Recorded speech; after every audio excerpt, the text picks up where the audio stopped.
Adrian Vance never made mistakes. Until Diana Steele proved him wrong in front of everyone. He didn't fire her. He made her an offer she couldn't refuse. The boardroom smelled faintly of polished wood and anxiety, a sterile environment that mirrored the rigid control Adrian demanded in every corner of his empire.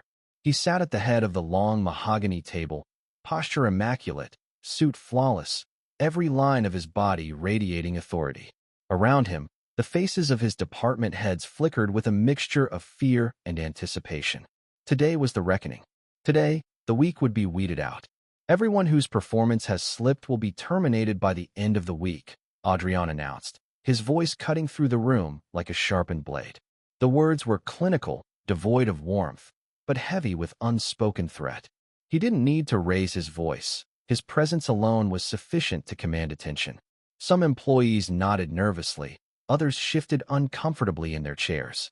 Then came a sound that drew every head to the source, a calm, deliberate voice, cutting through the tension. "With all due respect, Adrian," said Diana, the company's lead analyst, her posture straight, her eyes locked on his. She did not flinch, did not hesitate, though the room seemed to hold its collective breath. "Your numbers are off. If we recalculate the Q3 metrics, your proposed downsizing is far too aggressive. Terminating these departments now would not save us money. It would cost the company credibility and jeopardize our upcoming negotiations with European partners." A ripple of surprise spread across the room. Whispers barely contained themselves. No one had dared to speak like that before, especially not to Adrian, whose reputation for ruthlessness was legendary. Adrian leaned back in his chair, steepling his fingers under his chin. For a long moment, he simply studied her. There was a spark in her gaze, sharp, calculating, yet entirely unafraid. She wasn't challenging him out of rebellion. She was challenging him because she was right. And that, for someone like Adrian, was simultaneously infuriating and intriguing. "Show me," he said finally, his tone deceptively calm, though the hint of a challenge lingered in his words. Diana moved smoothly, opening her laptop and projecting her calculations onto the large screen at the front of the room. Each number was precise, each assumption clearly outlined, and each conclusion impossible to dispute. She didn't just contradict him. She dismantled his reasoning piece by piece, exposing the flaw in his approach without an ounce of malice.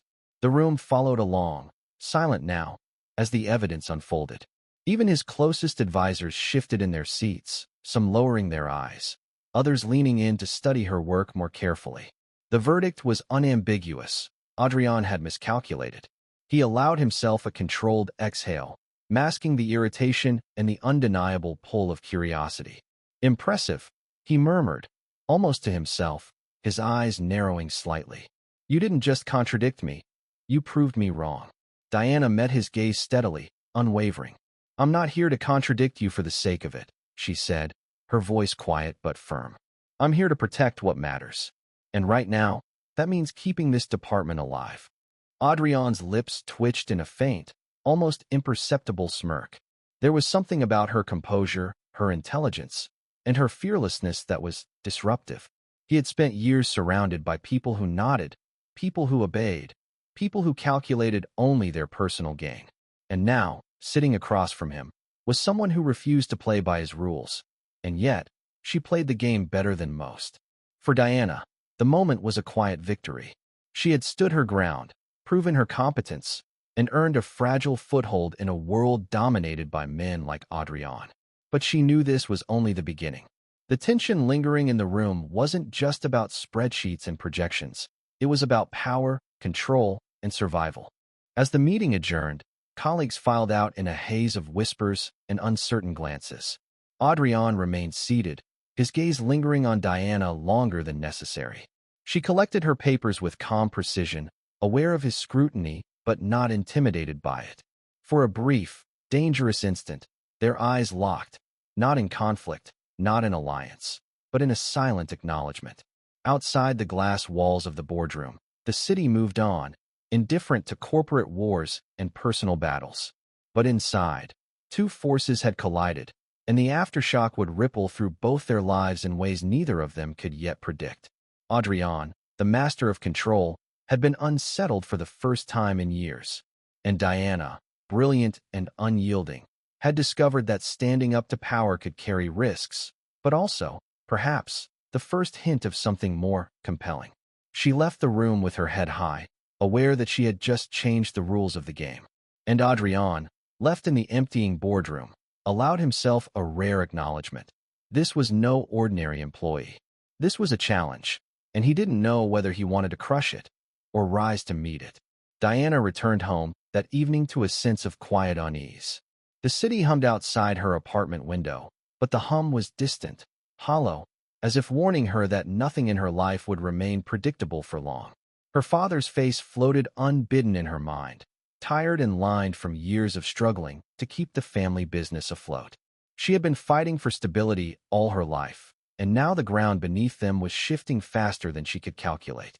The first indication of danger arrived in the form of a crisp, black envelope slid under her door. She hesitated, eyes narrowing as she picked it up. No return address, no signature, just a single sheet of paper inside, marked with the bold logo of Cross Enterprises.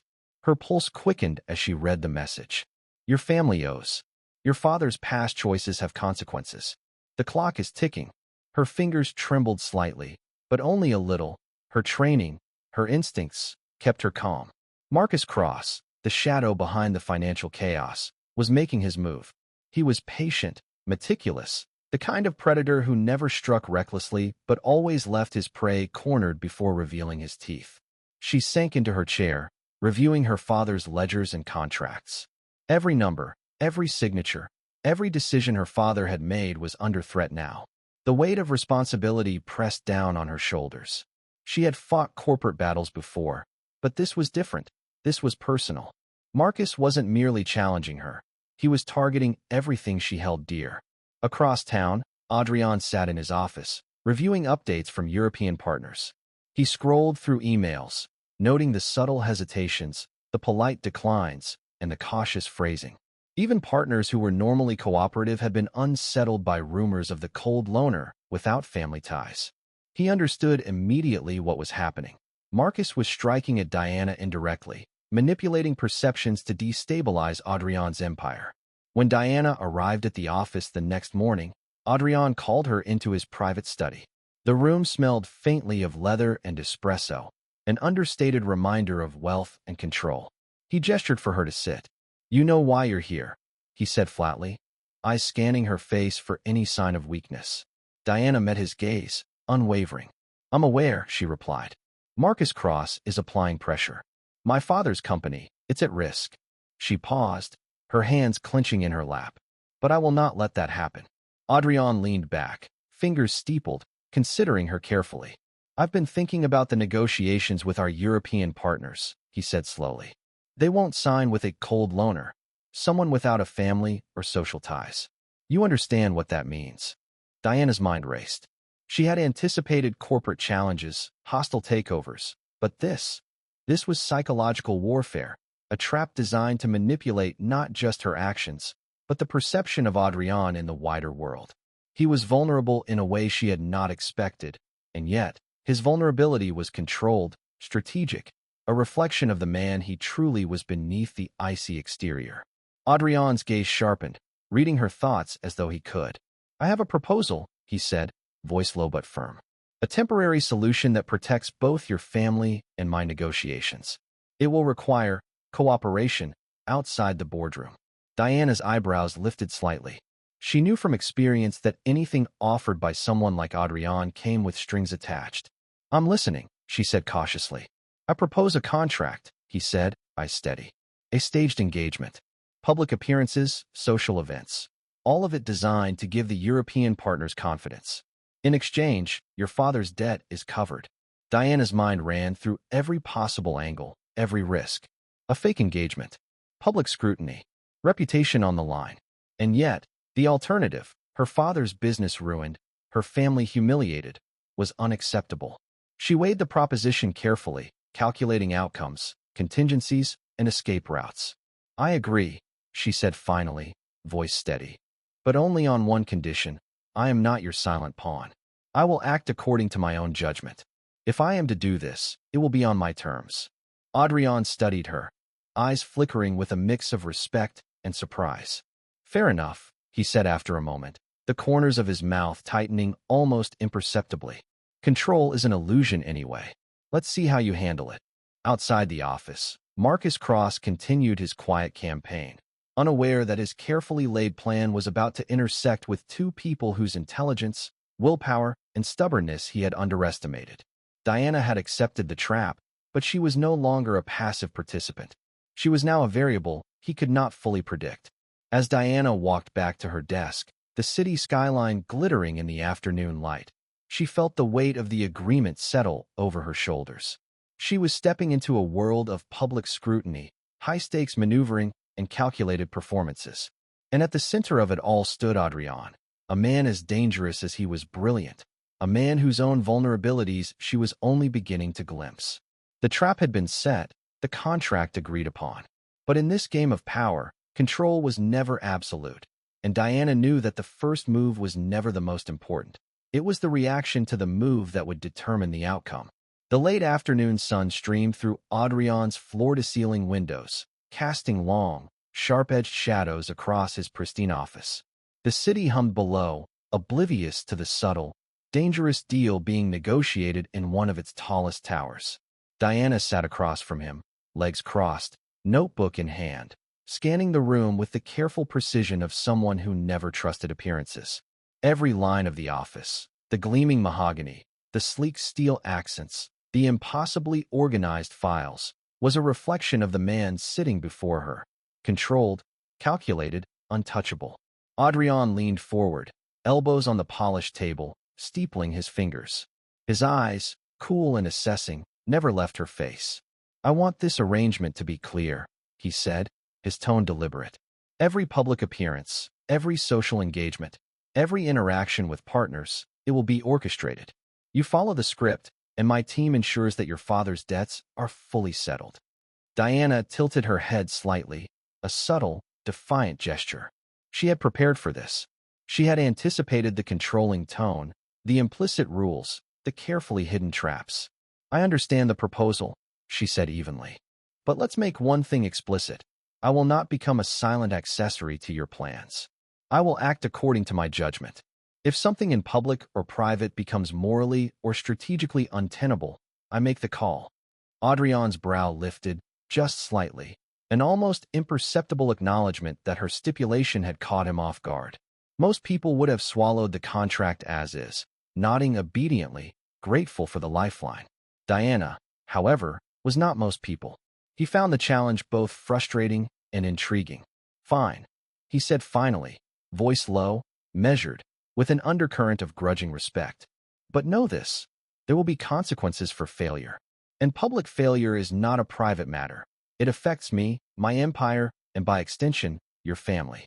"Understood," Diana nodded, her mind already mapping contingencies, anticipating scenarios, and preparing countermeasures. She had negotiated contracts, managed corporate crises, and deflected hostile takeovers. But this arrangement was different. It was personal. It was precarious, and it involved someone as brilliant, as exacting, and as emotionally unreadable as Adrian. "I understand," she replied. "But failure is only defined if you underestimate me." A faint smirk brushed Adrian's lips. That single gesture was almost imperceptible, but Diana noticed it immediately. He was impressed, not by flattery or charm, but by competence, by audacity, by the refusal to bend. And for the first time in a long while, Adrian felt a flicker of something he hadn't allowed himself to feel in years: curiosity, and perhaps something more dangerous. Their conversation continued, moving beyond formalities into logistics, timelines, and contingencies. They mapped public appearances, discussed carefully phrased speeches, and debated plausible social scenarios that would reassure European partners. Every word, every pause, every glance carried weight. Both understood the stakes. Failure could destroy her family, embarrass him publicly, and give Marcus Cross the leverage he craved. Yet beneath the negotiation, beneath the meticulous planning, an unspoken tension simmered. Diana noticed the flicker of vulnerability in Adrian when they discussed the partner's perception of his personal life. She noted how his jaw tightened, when the subject of family or legacy was mentioned. Adrian, in turn, observed the way she balanced assertiveness with careful diplomacy, how she refused to be intimidated, how her logic was sharp enough to cut through even the most elaborate corporate ploys. Finally, the meeting drew to a close. Diana gathered her papers, closing her laptop with a soft click that echoed in the spacious office. "Then we're agreed," she said, her tone neutral but firm. "I'll act on my terms, and you handle the public facade. But know this, if the game becomes dishonorable, I walk." Adrian leaned back, studying her with a quiet intensity. "I don't expect anything less," he replied. For a moment, the room was silent, charged with the weight of the agreement, the tension between two formidable minds locked in mutual respect, subtle rivalry, and unspoken intrigue. As Diana walked toward the door, she glanced over her shoulder. The city below stretched endlessly, a maze of opportunity and danger. She understood one thing clearly. She had entered a game controlled by Adrian, yet she remained unpredictable, a variable even he could not fully anticipate. The fake engagement was no longer just a tool. It was a battlefield, a stage for strategy, intelligence, and perhaps something she refused to name aloud. Adrian watched her leave, his mind already calculating the consequences, the risks, and the possibilities.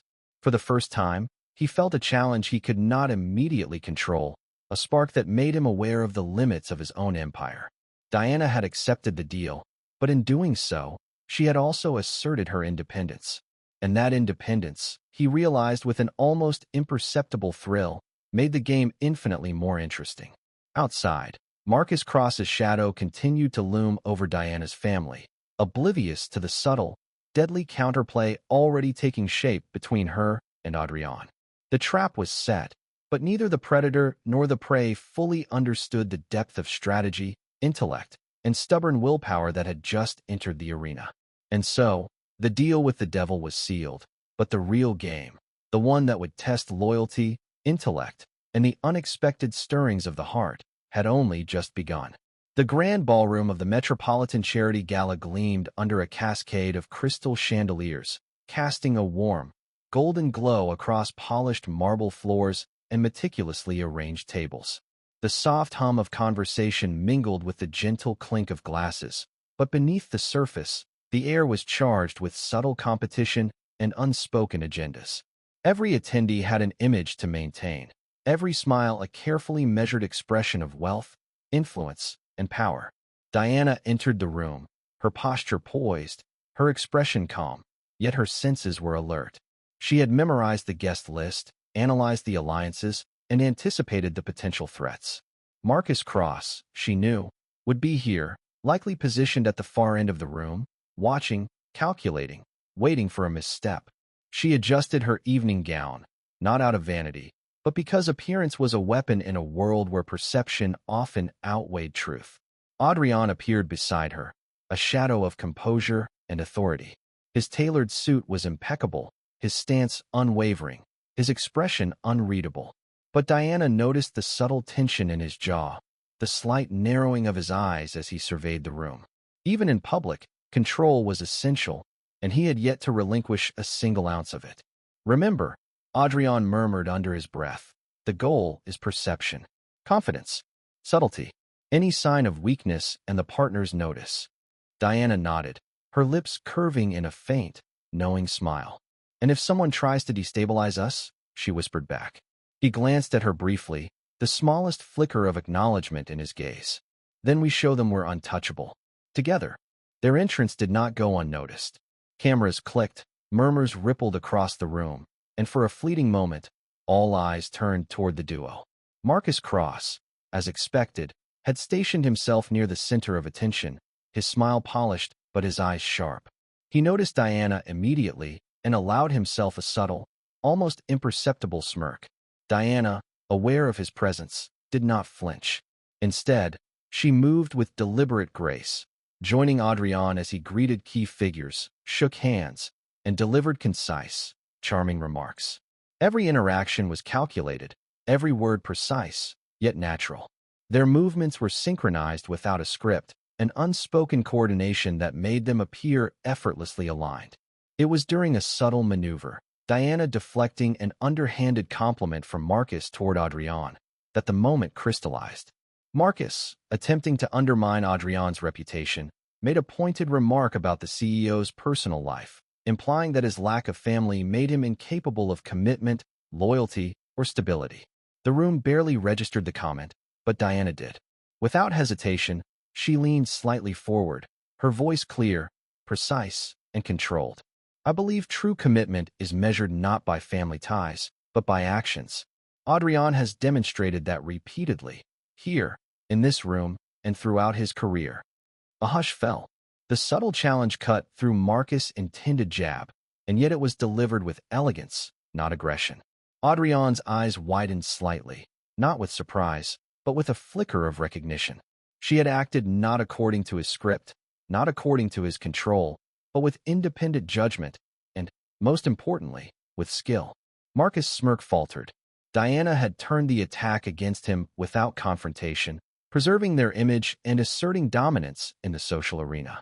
Adrian, for the first time that evening, allowed himself a faint, almost imperceptible smile, acknowledging the brilliance of her maneuver. For Diana, the triumph was subtle but profound. She had navigated the treacherous waters of high society with precision, protecting both Adrian and her own reputation, all while establishing her presence as a partner who could act independently, even under scrutiny. As the night progressed, the duo moved seamlessly through conversations, toasts, and carefully orchestrated interactions. Guests whispered, speculated, and observed, yet none could discern the calculated strategy underlying every gesture. Diana's quick thinking and Adrian's unwavering authority created a performance that no one could question, and yet, beneath the polished exterior, tension lingered, a spark of mutual respect and, perhaps, something neither of them was ready to name. By the end of the evening, Marcus had retreated, forced to acknowledge, even if only silently, that this alliance, this union of precision and audacity, was formidable. Diana had proven she could navigate public scrutiny, counter subtle attacks, and maintain both dignity and strategy. Adrian had witnessed her brilliance firsthand, and in doing so, he had begun to realize that the woman who challenged him could also complement him in ways no one else could. As they exited the ballroom, the city lights casting a golden glow over the streets below, Adrian glanced at Diana. For a fleeting moment, the control and calculation that defined him softened just enough for curiosity, and perhaps something more, to flicker in his eyes. Diana, walking beside him, felt it too, the silent acknowledgement that, while the game had only begun, they were no longer merely allies in pretense. They were, together, a force capable of facing any challenge, strategic, personal, or otherwise. And somewhere, in the shadows of the gala, Marcus Cross seethed silently, realizing that the very people he sought to manipulate had already taken the first step in turning the game against him. The penthouse was immaculate.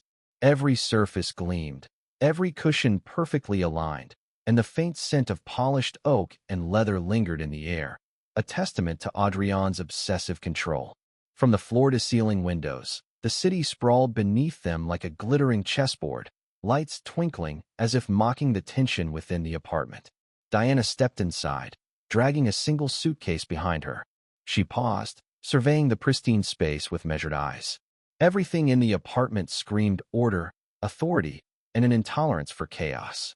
This was not a home. This was a fortress. And now, she was being asked to live inside it. Adrian appeared from the kitchen, dressed in a crisp shirt and tailored slacks. His expression was neutral, though the subtle tension in his posture betrayed the weight of the arrangement. "Welcome," he said, voice even controlled. "You'll find the guest quarters prepared. Everything you need is there." Diana raised an eyebrow. "Guest quarters?" Her tone was light, but there was an edge. "This is temporary, I assume?" He studied her, the faintest smirk tugging at the corner of his mouth. "Temporary is subjective. For now, it's more practical for both of us." She stepped into the apartment fully, suitcase in hand, aware that each movement disrupted the flawless order he had cultivated. She ran her fingers over the edge of a glass table, leaving a trace of warmth in the otherwise sterile environment. Adrian's gaze followed her every motion. "Do not touch anything else," he said quietly, his tone deceptively calm, carrying the weight of authority. Every item has its place. Diana's lips curved in a faint, mischievous smile. Noted, she replied, knowing full well that her subtle defiance was already testing the boundaries. She had survived far more hostile environments than this. A perfectly ordered penthouse would not intimidate her. The first few days were a delicate dance of conflict and compromise. Diana moved through the apartment like a storm contained within precision. She left her belongings in unconventional places, hung a few personal items where they clashed with Adrian's meticulous order, and even brewed coffee in a mug that did not match his matching set. Each small act was a declaration of autonomy, a reminder that she was not a passive pawn. Adrian, in turn, responded with quiet, controlled measures. He adjusted misplaced items with silent precision, offered subtle corrections, and monitored her routines without confrontation. Yet beneath the surface, he was unsettled. Her presence disrupted his environment in ways that no calculation could fully predict.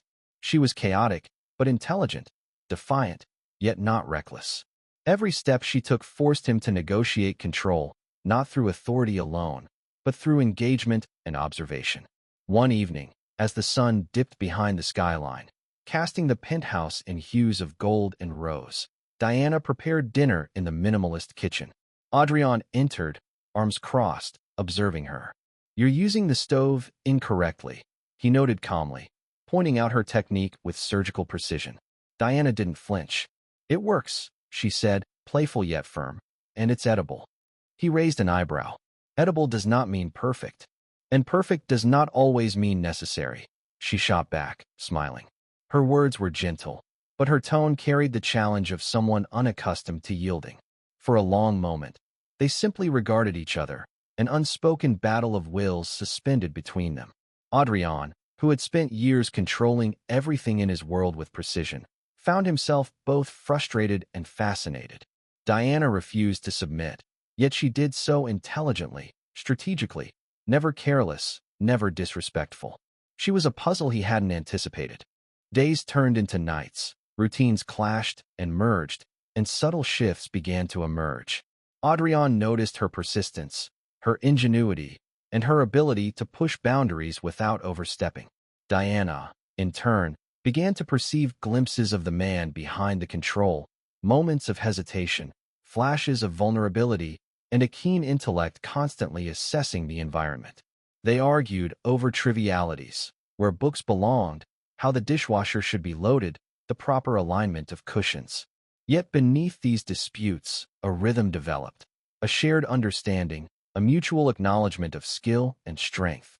Diana had entered his world as an outsider, but slowly, methodically, she was carving out a space that was uniquely hers. One night, as they sat across from each other in the dim glow of the city lights, Adrian finally allowed himself a rare, candid remark. "You're not easy to predict," he said quietly. Diana met his gaze, her own eyes reflecting the city lights. "Neither are you," she replied softly, a faint smile tugging at her lips. For the first time, the tension between them was not just about control, strategy, or the facade of the engagement. It was something deeper, subtler, a collision of minds, wills, and perhaps the earliest stirrings of mutual respect, or something more. And while the penthouse remained a battleground of order versus chaos, both of them understood that this forced proximity was changing the rules of engagement. Neither would yield easily, yet neither could ignore the pull that their proximity was generating. Outside, the city continued its indifferent hum, but inside the penthouse, two storms, controlled and defiant, danced in a fragile equilibrium, each learning, adjusting, and anticipating the other's next move. The city's skyline glimmered under the early evening light as Diana stepped out of a sleek black sedan, her pulse quickening despite her composed exterior. She had anticipated business meetings, corporate maneuvers, and the endless chessboard of high finance. But tonight, the game had shifted to a darker, more personal arena. Marcus Cross had requested a private meeting. The location was discreet, a small, dimly lit lounge in a high-rise downtown. Soft jazz played in the background, but it could not mask the tension that filled the room. Marcus sat at a corner table, his posture relaxed, a glass of scotch untouched before him. His smile was polished, yet his eyes held a sharp, predatory glint. Diana, he began smoothly, gesturing to the empty seat across from him. It's good to see you in person. I prefer direct conversations. She remained standing, hands loosely clasped in front of her, scanning the room for exits and subtle threats. Marcus exuded control, but Diana had learned long ago that appearances were often a veneer for vulnerability. Direct, yes, but that doesn't mean I'm compliant, she replied evenly. Marcus leaned back, a practiced smirk crossing his face. I wouldn't expect you to be. That's what makes this interesting. Your father's company, your family's legacy, is on the line. You know this, and I can make it vanish, piece by piece, if you fail to cooperate. Diana's stomach tightened. The threat was not idle. She knew Marcus' reputation all too well. He did not bluff, he did not hesitate. And yet, she forced her expression to remain neutral, masking the unease beneath layers of calculation. And what exactly do you want from me? She asked, voice steady. Marcus's eyes glinted with satisfaction. Access. Simple, really. Your company laptop. Adrian trusts you, correct? I want what he wouldn't give me willingly. Inside information, files, strategies. You provide them to me, and your family is safe. You refuse. He let the words hang in the air, unspoken consequences vivid in the shadowed corners of the lounge. Diana's mind raced. She weighed possibilities, mapped contingencies, and considered Adrian's potential reactions. Betraying him would be catastrophic, personally and professionally. Yet refusing Marcus could destroy everything her family had built. The trap was exquisite in its cruelty, a moral and strategic impossibility. Do you think I'm that predictable? She asked, her tone icy, cutting through the tension. Do you think I'd hand over someone's trust for a promise, even if it meant protecting my own? Marcus chuckled softly, a low, dangerous sound. No, that's why this is a challenge. I admire your spine, but admiration doesn't pay debts or save reputations. Think carefully, Diana. Every move matters. Every hesitation is visible. She rose, keeping her posture confident, her gaze locked on his. I'll consider my options, she said carefully, leaving the implication that compliance was not one of them. That night, Diana didn't go straight to the penthouse. Instead, she sat in a quiet cafe, her laptop glowing in the dim light. She wouldn't betray Adrian, but she wouldn't let Marcus destroy her father either. With steady fingers, she began to assemble a Trojan file, a collection of documents that looked like Vance Enterprises' strategic plans, but embedded within the metadata was a digital tracer. If Marcus used these files, the tracer would provide the ultimate proof of his interference. She sent the encrypted packet to Marcus with a brief, cold message, the first installment. Leave my father alone. The bait was set. Outside, the city lights blurred as she returned to her penthouse, mind racing. She could no longer ignore the layers of complexity surrounding Adrian, his cold exterior, his guarded demeanor, and the reasons behind them. Marcus' pressure had forced her to see the man not as a distant, untouchable CEO, but as someone carrying burdens, secrets, and perhaps vulnerabilities he would never willingly reveal. Adrian awaited her when she returned, standing near the windows, arms crossed, his expression unreadable. Did Marcus try anything? He asked quietly, already knowing the answer. Diana held his gaze. He tried, she said, but I haven't given him anything. And I won't. For a fleeting moment, Adrian's eyes softened, not in indulgence, but in acknowledgement. Good, he said simply. You need to understand something. Marcus thrives on fear and manipulation. He underestimates people who think independently. That includes you, and eventually me. Diana stepped closer, the tension between them unspoken but undeniable. Then we're both unpredictable, she said, a faint smirk touching her lips. Yes, Adrian replied, his voice low, calm, but carrying an edge of approval. And that makes us dangerous. The night settled over the penthouse, but neither rested easily. Marcus' shadow loomed larger than ever, but Diana and Adrian were learning, through forced proximity, subtle defiance, and shared strategy, that the threat could be countered if they combined intellect, precision, and courage. The chessboard had shifted, and every move from now on would carry consequences far beyond spreadsheets or public appearances. And in the quiet of the penthouse, as city lights shimmered against the glass, both understood a deeper truth. Trust was fragile, Danger was imminent, and the bond forming between them, built on mutual respect, defiance, and necessity, was the only weapon capable of turning the tide against Marcus Cross. The private jet sliced through the night sky, city lights fading into a dark horizon below as Diana stared out the window, the cool glass reflecting her own contemplative expression. Europe awaited, a continent of deals, diplomacy, and deadlines. But for Diana, this trip was more than a business maneuver. It was a test of endurance, patience, and observation. Adrian sat across from her, legs crossed, reviewing a dossier of the upcoming meetings. His face, usually an impenetrable mask of calculation, seemed subtly softened under the dim cabin lights. There was a tension in his posture that Diana had not noticed before, an almost imperceptible weariness, a flicker of something human beneath the corporate armor. "Are you comfortable?" he asked, not looking up from the papers. "I manage," she replied smoothly, keeping her tone neutral. But internally, she noted the fatigue in his shoulders, the slight slump of a man burdened by more than just spreadsheets and contracts. Adrian had always seemed untouchable, invulnerable, a fortress of intellect and control. Now, in the quiet of the jet, she glimpsed the cracks. Hours passed in strategic silence. They discussed the European partners, rehearsed subtle responses to anticipated questions, and mapped every scenario that could jeopardize the agreement. Yet beneath the meticulous planning, there was an unspoken current, a delicate thread of personal disclosure waiting to surface. "Trust is a luxury I discarded a long time ago," Adrian said, his voice cold, eyes still fixed on the dark horizon. He didn't look at her. His posture remained as rigid as stone. "My father made the mistake of believing in loyalty over logic. He let people in, and they dismantled his life piece by piece. I didn't rebuild this empire to let history repeat itself. I control variables because variables are the only thing that don't betray you." Diana studied his profile. It wasn't an emotional confession, it was a warning. He wasn't looking for sympathy.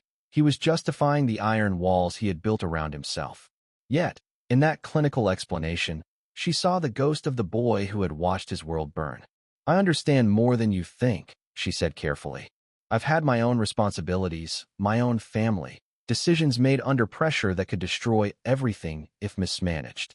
For the first time, Adrian looked at her, not with evaluation, not with calculation, but with acknowledgement. His eyes softened, and the rigid control that usually defined him faltered, just slightly. Diana saw it, recognized it, and in that instant, a subtle shift occurred between them. The rest of the flight was filled with quieter collaboration, a shared focus on the work, but the tension was different now. There was mutual understanding, an awareness that each had vulnerabilities, yet each possessed formidable strength. Diana began to perceive the man behind the mask, the one who calculated, controlled, and yet, beneath it all, carried wounds shaped by betrayal and loss. Adrian, in turn, saw Diana not just as an ally or a pawn in a contractual arrangement, but as a partner capable of insight, courage, and judgment beyond her years. Her independence, previously a challenge, now became a source of respect, even fascination. By the time the jet descended over the glittering European skyline, the dynamic between them had shifted. The formalities, the tactical discussions, the careful dance of appearances, all remained in place. But underneath, a quiet recognition of each other's humanity had taken root. Diana exhaled softly, realizing that the woman she presented to the world, the composed, strategic professional, was only part of who she was. And Adrian, she understood, was more than the untouchable CEO. He was a man shaped by loss, driven by necessity, and capable of unexpected depth. When the plane touched down, the city lights reflected off the polished runway, a metaphor for the balance they were beginning to find between control and vulnerability. They would face the European partners, navigate negotiations, and perform the facade of unity. But now, beneath the surface, a subtle thread connected them, hinting at something that neither logic nor strategy could fully contain. As they stepped off the jet, Adrian offered her his arm, not as a command, but as an invitation. Diana accepted, their movements synchronized in a quiet acknowledgement. The first crack in the armor had been made, and the game was no longer just about strategy, contracts, or deception. It was about trust, perception, and the fragile, powerful recognition of what lay beneath. The morning headlines hit like a lightning bolt. Diana scrolled through her phone, her fingers trembling slightly despite her efforts to remain composed. Every news outlet carried the same story. Corporate insider exposed. Diana Steele accused of espionage at Vance Enterprises. Her stomach churned. The photos, the doctored emails, the fabricated evidence, it was all there. Marcus Cross had moved, and the impact was devastating. Social media amplified the claims, investors whispered, and Adrian's name was subtly entangled, the insinuations designed to isolate, destabilize, and provoke fear. Diana felt a rush of anger, but she kept it contained. She had faced hostile negotiations before, corporate sabotage, and financial threats. But this was personal, calculated, and public. Marcus wanted to humiliate her, undermine Adrian, and force compliance through fear. She would not give him the satisfaction. She met Adrian in the office, arriving to find him staring at the screens in his private study. His jaw was clenched, eyes sharp with unmasked fury, but there was more beneath the surface: paranoia, disbelief, and a rare, vulnerable hesitation. "Did you see this?" he asked, voice low, controlled but tense. His hands clenched the edge of the desk. "I did," Diana replied evenly, stepping forward. "It's Marcus. He's behind it. Every accusation is fabricated." Adrian's gaze hardened. "I believed it for a moment," he admitted, the words carefully measured but laced with frustration. "The evidence, it was convincing. You have no idea how much paranoia comes naturally in my line of work. One false move, one misstep, and everything can collapse." Diana's heart sank slightly at the vulnerability in his tone, but she knew this was not the time for empathy. It was a battlefield. "Then we fix it," she said firmly. "We prove the truth, expose Marcus, and neutralize his leverage. But first, you need to trust me, not just as a subordinate or a pawn, but as someone who can act independently to protect both of us." Adrian's eyes narrowed, searching hers for any hint of hesitation. He wanted control, but he also understood the stakes required collaboration, not domination. "I trust you," he said finally, though the words carried a weight that neither spoke of lightly. "But if this blows up further, I will not forgive any failure." Diana nodded. "I won't fail." The next hours were a whirlwind of investigation, cross-checking data, and tracing digital breadcrumbs. Diana leveraged every skill she had, every connection, every analytical instinct to uncover the fabricated nature of the accusations. She found email timestamps, server logs, and digital footprints that directly implicated Marcus. Every piece of evidence she collected, every thread she pulled, was a counterstrike, a methodical dismantling of the web Marcus had spun. Meanwhile, Adrian coordinated with internal teams and legal advisors, carefully managing the optics while maintaining operational stability. His eyes, usually cool and detached, now followed Diana with an intensity that was both protective and admiring. He witnessed her competence, her resolve, and her courage under pressure, a combination that unsettled him in a way he had not expected. By late evening, Diana had compiled a complete dossier. She walked into Adrian's office, placing it on the desk between them. "Everything you need," she said simply. "Marcus manipulations, the falsified evidence, the digital fingerprints. You can stop this before it spirals any further." Adrian looked at her, a long, measured silence stretching between them.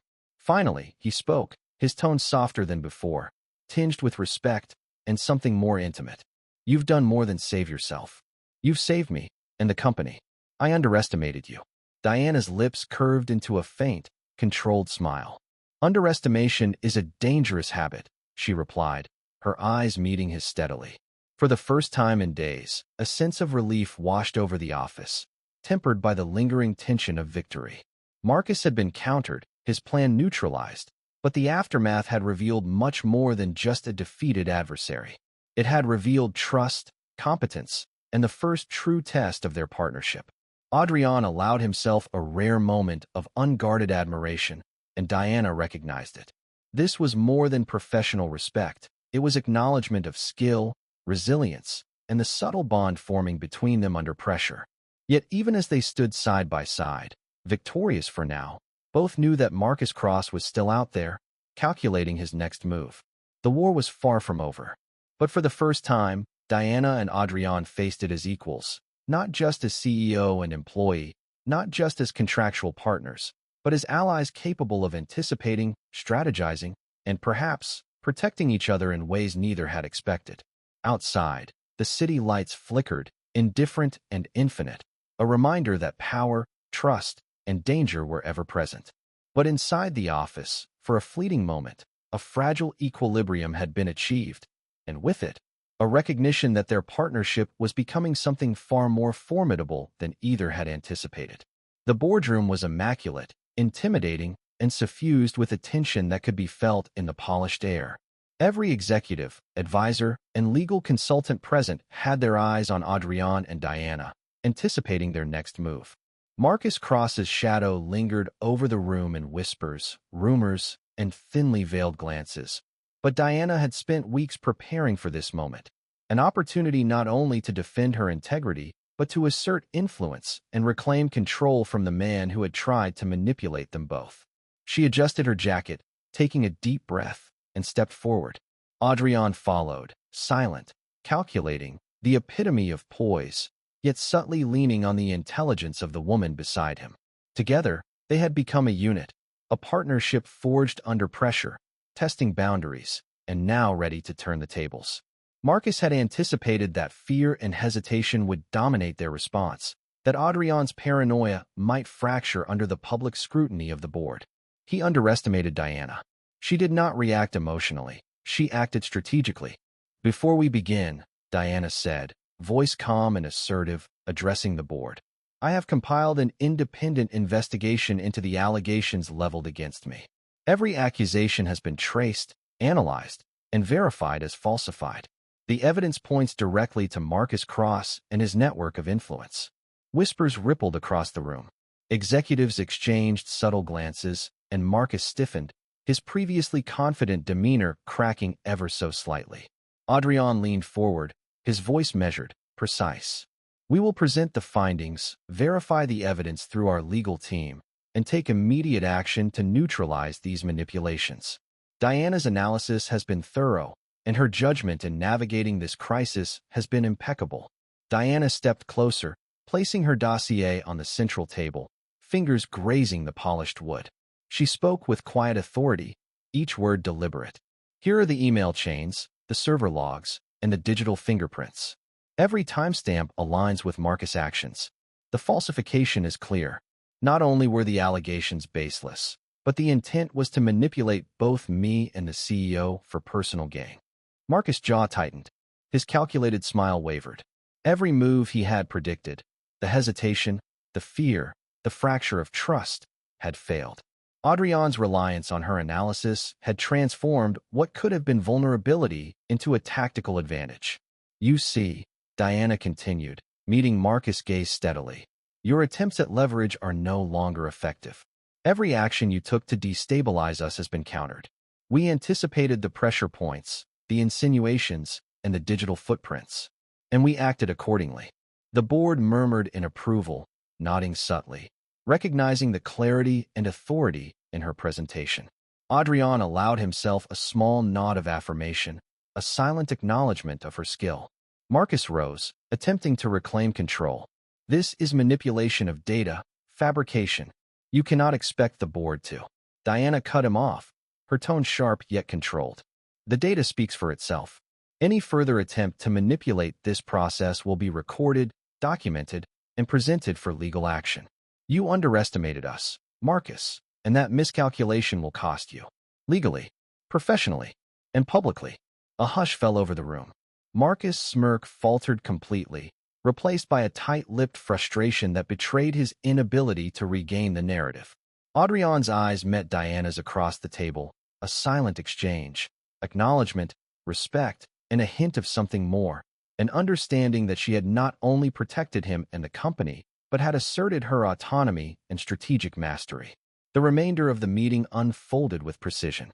Marcus' influence was neutralized, his threats exposed, and the board reaffirmed their support for Adrian and Diana. What could have been a catastrophic humiliation had become a decisive victory. As the boardroom emptied, Diana and Adrian lingered, sharing a brief moment of quiet satisfaction. "You were incredible," Adrian said, his tone low, genuine admiration in his voice. "I underestimated not just your skill, but your resolve." Diana smirked slightly. "Underestimation is always dangerous," she replied, "especially in business and in personal alliances." Adrian's gaze lingered on her, the corners of his mouth softening. He had faced countless challenges in his life: corporate takeovers, market collapses, strategic betrayals. But the woman beside him had proven something unique. She was not just an ally. She was a force of intellect, courage, and precision that complemented his own. Outside the boardroom, Marcus Cross's empire had been exposed, at least legally and publicly, but the real triumph lay elsewhere. Diana and Adrian had forged a partnership that went beyond contracts, appearances, or temporary alliances. They had discovered trust, respect, and an understanding that the game was not just about strategy. It was about mutual recognition, resilience, and the subtle dance of minds aligned against a common threat. As they walked together down the marble corridor, the city lights filtering through the windows, the unspoken acknowledgement lingered. The boardroom battle was won, but their journey, personal, professional, and emotional, was only beginning. And so, the empire was secure, the antagonist defeated, and two formidable individuals, Diana Steele and Adrian Vance, had forged a bond built on intellect, courage, trust, and an unspoken promise that together they were unstoppable, both in the corporate world and in the intricate landscape of the human heart. As night fell over the city, the penthouse was bathed in the soft glow of ambient lights. Diana rested against Adrian, their hands intertwined, the quiet peace between them a testament to battles fought, victories earned, and a partnership that transcended contracts and obligations. Outside, the world continued its endless rhythm, but within these walls, a new protocol had been established. A protocol of equality, trust, respect, and unspoken devotion. And in that quiet, luminous moment, both understood one truth: this was only the beginning. Thank you for listening to the story. Write your thoughts in the comments.